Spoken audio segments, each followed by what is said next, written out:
The dirty bowl slipped from Grace's small hands and clattered against the mud floor, but she barely noticed. Her eyes were locked on the madman crouched in the corner, trembling, his lips moving in silent words only he could hear. "Please," she whispered, pushing the bowl closer with her bare foot. "You need to eat." The other children laughed from across the dusty street. "Grace is talking to crazy Daniel again," a boy shouted. "Maybe she's crazy too." Grace ignored them. She always did. Every morning before dawn, while the village still slept, she saved half her breakfast, sometimes her only meal, and brought it to the man everyone called Crazy Daniel. He lived under the broken bridge near the river, wearing torn clothes that might have been fine once, covered in dirt and shame. Nobody knew where he came from. He appeared 2 years ago, speaking in broken sentences, laughing at things no one else could see, sometimes screaming at the sky. The village elders said he was cursed. Mothers pulled their children away when he wandered through the market. Boys threw stones. But Grace saw something different. She saw the way his hands shook when he was hungry. She saw the sadness hiding behind his confused eyes. She saw a person. "Here," she said softly, placing the bowl right in front of him. "I made it myself. It's good." Daniel's head snapped up. For just a second, his eyes cleared, and he looked at her, really looked at her, with something like gratitude. Then the fog returned, and he grabbed the bowl, eating like a starving animal. Grace smiled. "I'll bring more tomorrow." She turned to leave, her stomach growling. The other orphans at Mama Blessing's house would be finishing breakfast now. She'd have to explain again why she wasn't hungry, why she gave her food away to the madman everyone hated. "You're wasting your kindness," Mama Blessing told her that afternoon, shaking her head. Mama Blessing ran the orphanage, a small compound where 12 children slept on mats and shared 2 meals a day when there was enough. She was strict but fair, her face lined with the weight of caring for children nobody wanted. "That man is beyond help, Grace. Save your strength for yourself." "But Mama, what if he's hungry?" "We're all hungry, child." Mama Blessing's voice softened. "You have the biggest heart I've ever seen, but the world will break it if you're not careful." Grace nodded, but she didn't stop.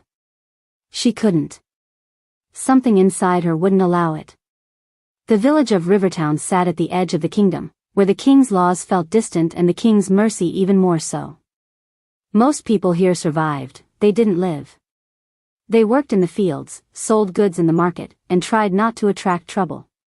And Crazy Daniel was trouble. "He's getting worse," Mr. Solomon said one evening at the village square.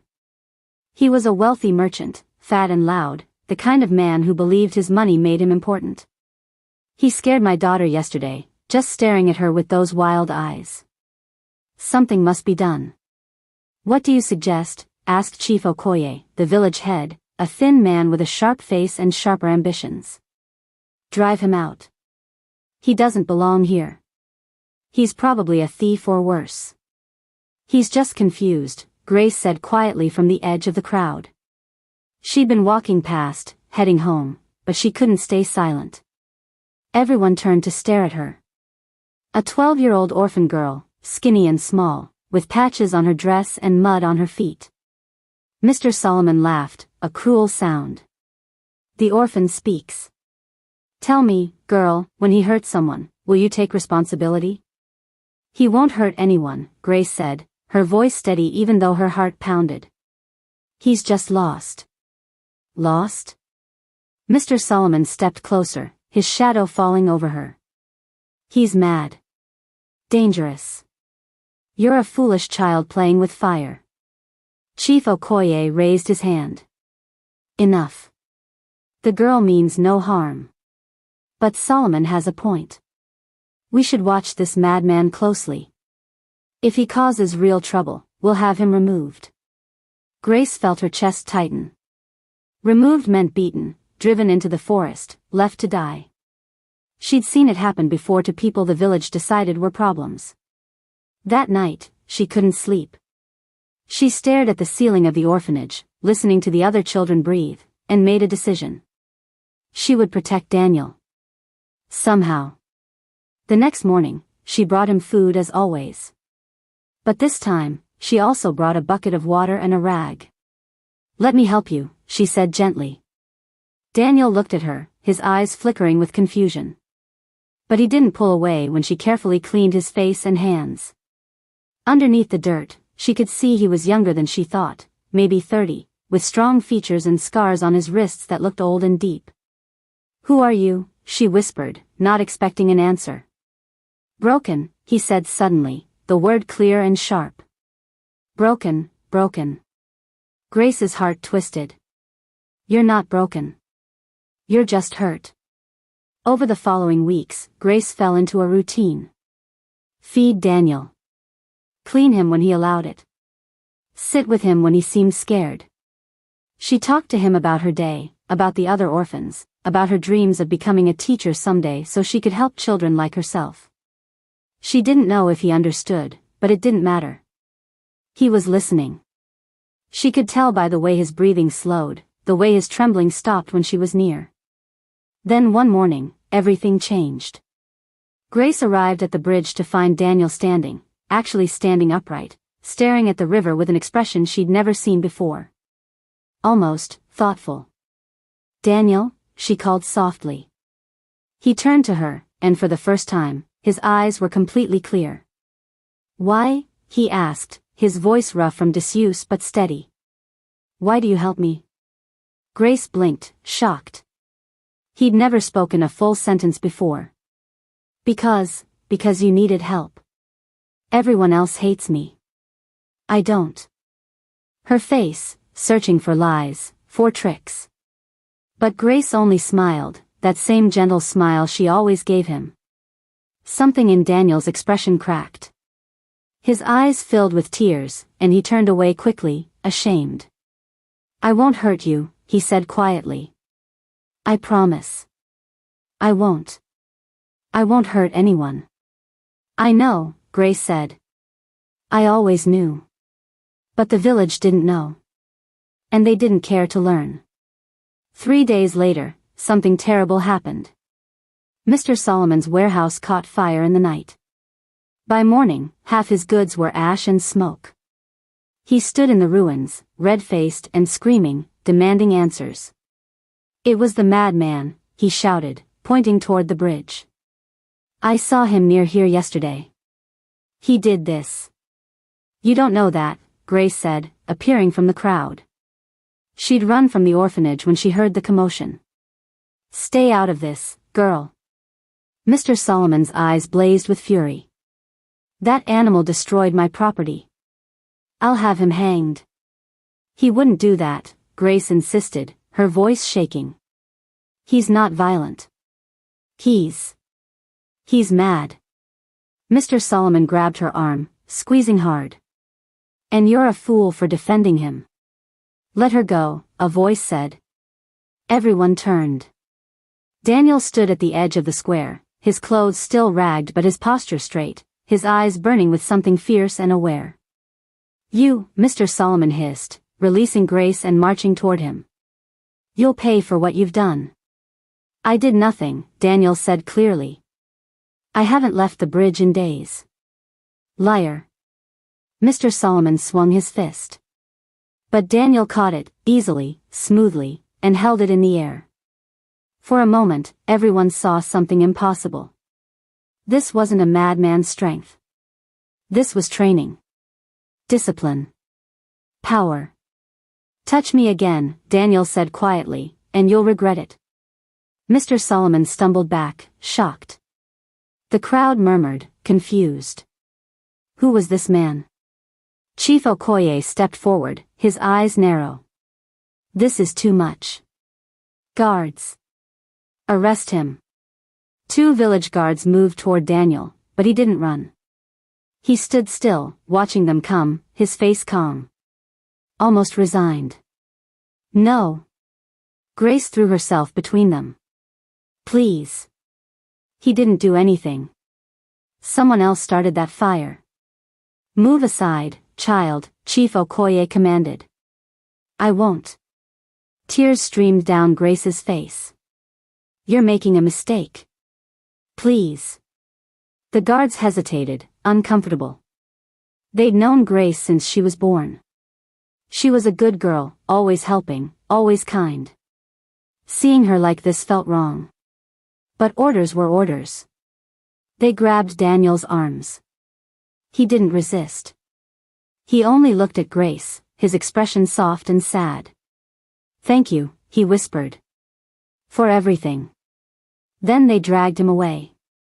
Grace collapsed to her knees, sobbing. Mama Blessing appeared from the crowd and wrapped her arms around the girl, but Grace couldn't be comforted. "They're going to kill him," she choked out. "And he didn't do anything wrong." "I know, child," Mama Blessing said quietly. "I know." That night, locked in a cell beneath Chief Okoye's compound, Daniel sat in the darkness and remembered.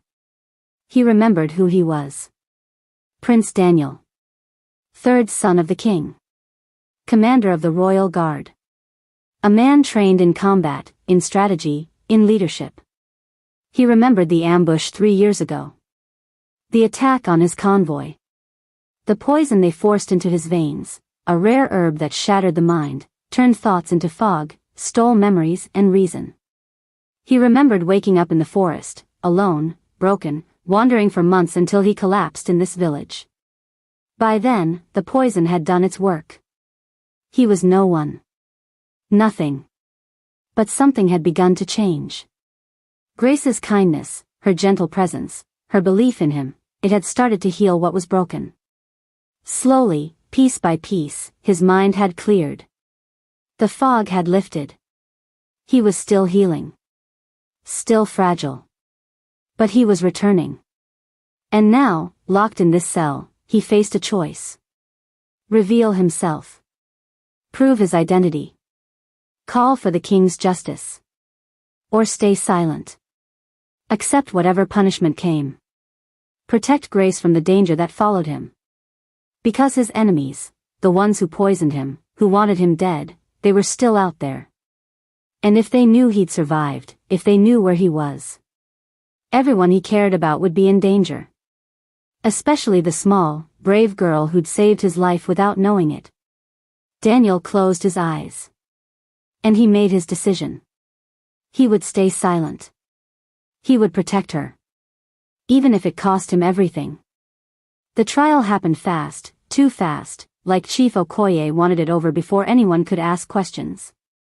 They dragged Daniel into the village square at noon, his hands tied, his face calm despite everything. The whole village gathered, some angry, some curious, some just bored and wanting entertainment. Grace pushed through the crowd, her heart hammering. "Stop this," she shouted. "He's innocent." Nobody listened. Chief Okoye stood on the platform, looking important in his best clothes. Mr. Solomon stood beside him, arms crossed, smiling like he'd already won. "This man," Chief Okoye announced, "stands accused of destroying property and threatening the peace of our village. The evidence is clear. The punishment is banishment." "What evidence?" Grace yelled. "You have no proof." "Silence, child." Chief Okoye's face darkened. "You've caused enough trouble. One more word, and you'll be punished too." Mama Blessing grabbed Grace's shoulder, holding her back. "Don't," she whispered urgently. "You can't help him if they lock you up too." Grace's whole body shook with rage and helplessness.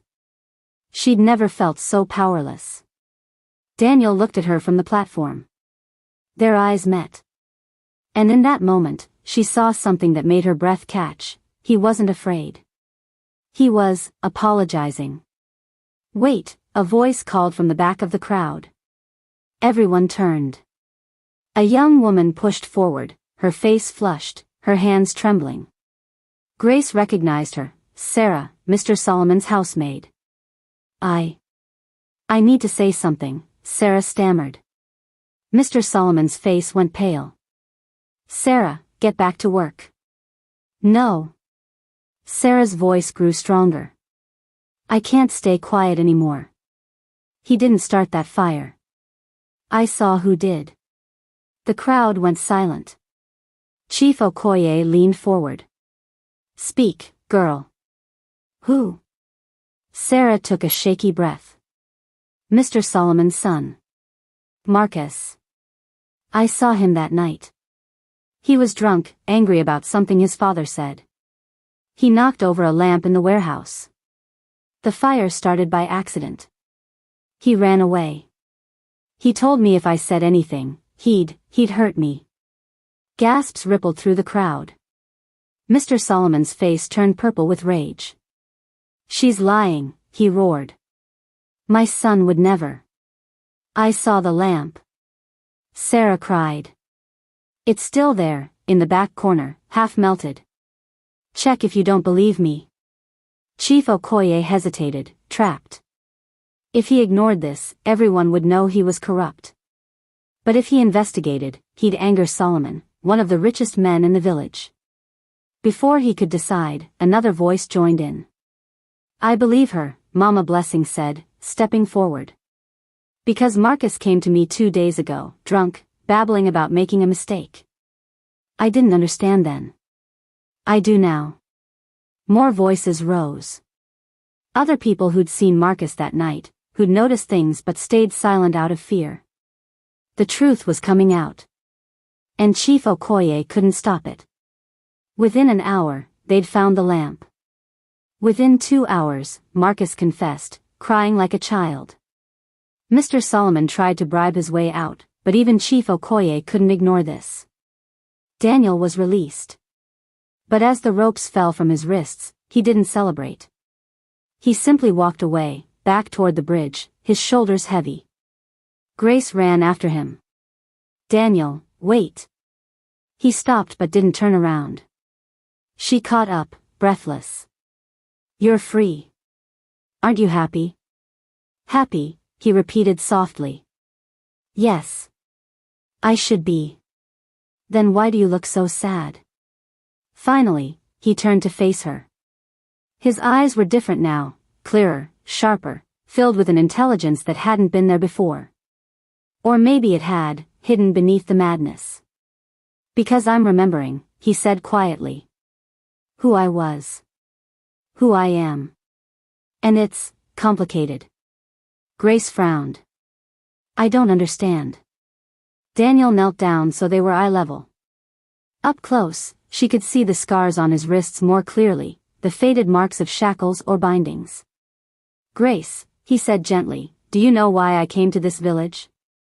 No. Nobody does. I didn't choose to come here. I was running. Hiding. From people who wanted me dead. Her eyes widened. Why? What did you do? Nothing. I was born into the wrong family. Given the wrong name. He paused, choosing his words carefully. I need to leave soon. It's not safe for me here. And it's not safe for you if I stay. I don't care about safe, Grace said fiercely. You're my friend. Something in Daniel's expression softened. You're the bravest person I've ever met. You know that? I'm not brave. I just did what felt right. That's what makes you brave. He stood slowly. I have to go away for a while. But I promise, I'll come back.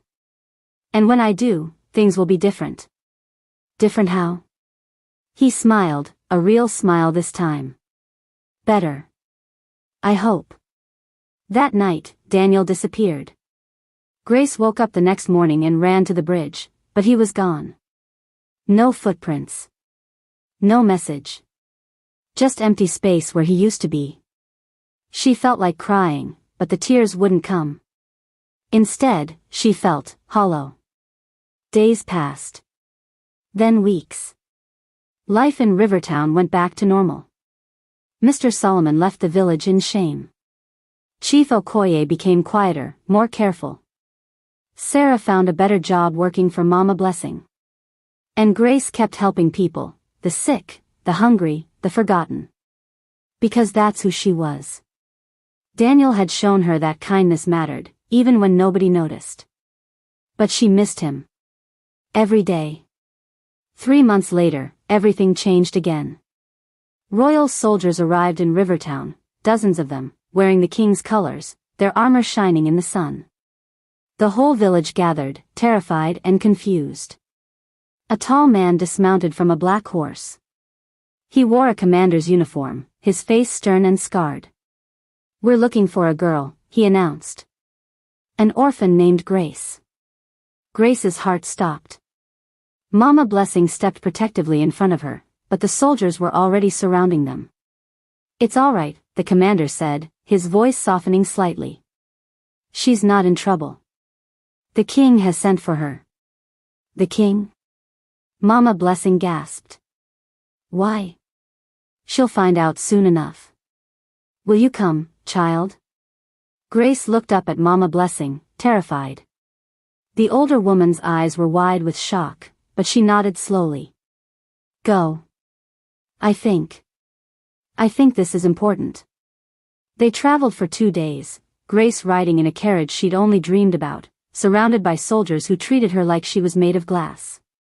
Nobody would tell her what was happening. When they finally reached the capital city, Grace's jaw dropped. She'd never seen buildings so tall, streets so clean, people so elegant. The palace was even more impossible, towers touching the sky, gardens filled with flowers she couldn't name, guards everywhere. They led her through marble hallways to a massive room with a throne at the end. And sitting on that throne was an old man with a crown, his face lined with grief and hope. The king. Beside him stood Daniel. But not the Daniel she knew. This Daniel wore fine clothes, his hair cut properly, his beard trimmed. He looked like what he truly was, a prince. Grace froze in the doorway, her mind spinning. Daniel, Prince Daniel, stepped forward.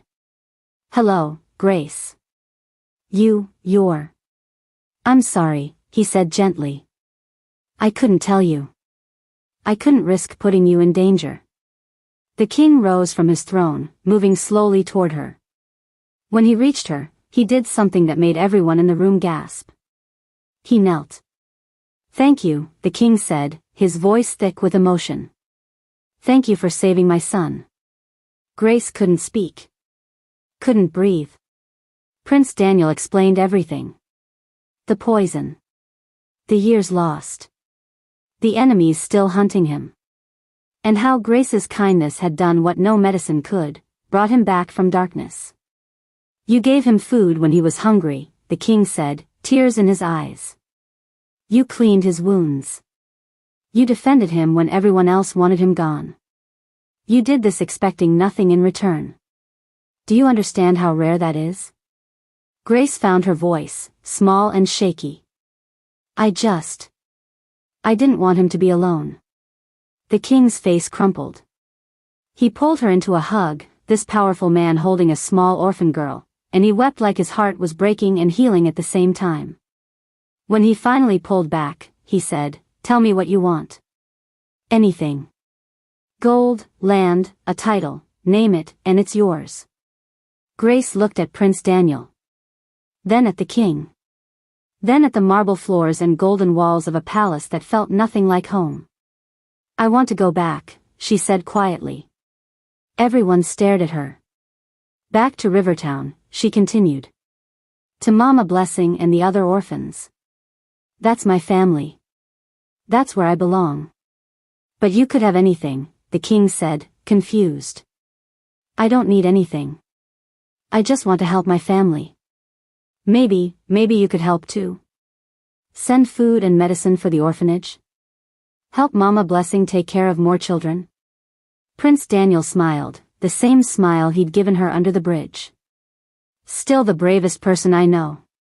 The king nodded slowly, understanding dawning in his eyes. Yes, of course. We'll send supplies every month.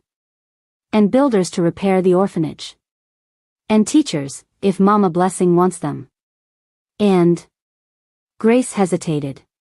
"Can Daniel visit sometimes? I miss my friend." Daniel knelt beside her. "I'll visit as often as I can. I promise." The king granted everything she asked. But he also did something else. He declared Grace a hero of the kingdom. Her story spread, the orphan who saved a prince with nothing but kindness. Songs were written. Paintings were made. But Grace didn't care about fame. She cared about the children at the orphanage, who now had full bellies and warm beds. She cared about Mama Blessing, who cried with joy when the king's builders arrived. She cared about the village, which became prosperous and safe under the king's new attention. And she cared about Daniel, who visited every month, bringing stories and laughter and hope. He was healing fully now, his mind clear, his strength returning. He was becoming the prince he was meant to be, strong, just, kind. And he told her often, "You taught me what it means to be good. Not because of who you are, but because of what you choose to do." That's true royalty. Years later, when Grace was grown, she became the first orphan ever appointed to the king's council. She used her position to help forgotten people all across the kingdom, the poor, the sick, the ones society ignored. She never forgot where she came from. Never forgot the dirty bridge and the madman everyone hated. Because that madman taught her something too. Everyone deserves kindness. Everyone deserves a second chance. Everyone deserves to be seen. And sometimes, the smallest act of love can change everything. Prince Daniel never forgot either. When he eventually became king, his first law was simple: let kindness be our crown. And in the village of Rivertown, under a bridge where a broken man once lived, they built a monument. Not to the king. Not to power or wealth. To a little girl who shared her breakfast with someone the world had thrown away. To Grace, who proved that the greatest power in the world isn't strength or money or status. It's choosing to care when no one else will. It's love given freely, expecting nothing in return. It's seeing the human in the broken. And that's how a kingdom was changed, one bowl of food, one act of mercy, one brave heart at a time. The end. If this story touched your heart, hit that like button right now. Share it with someone who needs to hear this today. Drop a comment telling me what was your favorite part. And don't forget to subscribe because we have more powerful stories coming your way. Remember, be kind. You never know who's watching.